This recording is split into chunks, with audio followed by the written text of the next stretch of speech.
I think the CDC has put this out quite well, and I think the president will talk about schools again sometime this week, and the CDC will put out additional recommendations. I think it's a very important point.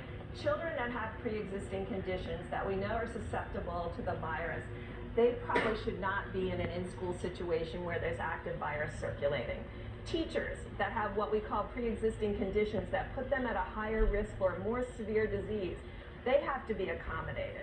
And then the majority of the children, what is their risk? We know from data today that children do quite well with the virus. So if we protect the teachers, we have teachers in the classroom that are protected through innovation. Some people are putting up plastic shields. Of course, many schools are having children and teachers in masks. We know all these things work, and I think it really requires school districts to plan and be flexible and put the child at the center to decide what is better for the children of America and what's best to protect the children and their household at home. And everybody's going to have to work through those very specific issues. Okay, a couple of viewer questions real quick. These two are related. Benji, for Dr. Birx, we are hearing reports that antibodies are not lasting long post-infection. How does that change the game for vaccine development? Are there statistics on reinfection? Same question, Josie says, if you've tested positive, whether full on symptoms or asymptomatic, can you be reinfected? Do we know the answer to that question now? So, great immunologic questions, and I trained in clinical immunology, so this is an important question.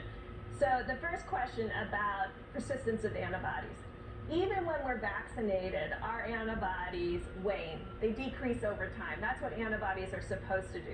But there's another part of the immune system, what we call the memory part of the immune system, and the cellular arm of the immune system. So when you ever encounter that virus again, those antibodies and that immune response immediately surge. So what used to take you maybe 10 to 14 days to develop now appears in 24 to 48 hours, allows you to re-clear that virus. And so that's what happens with other viruses and other infectious diseases. I think the question about can you be reinfected, you know, we have a lot of cases out there, and we have a lot of cases now over the last 6 months, and we don't see this high level of reinfection. What assures me is we know that people, the majority of people around the world, once they're infected, they mount an immune response, both what we call the antibody response and the cellular response, and they clear the virus. That is the roadmap for vaccine development. That's the roadmap for monoclonal antibodies for therapeutics. And I think that's what's so encouraging about this virus and our ability to clear it.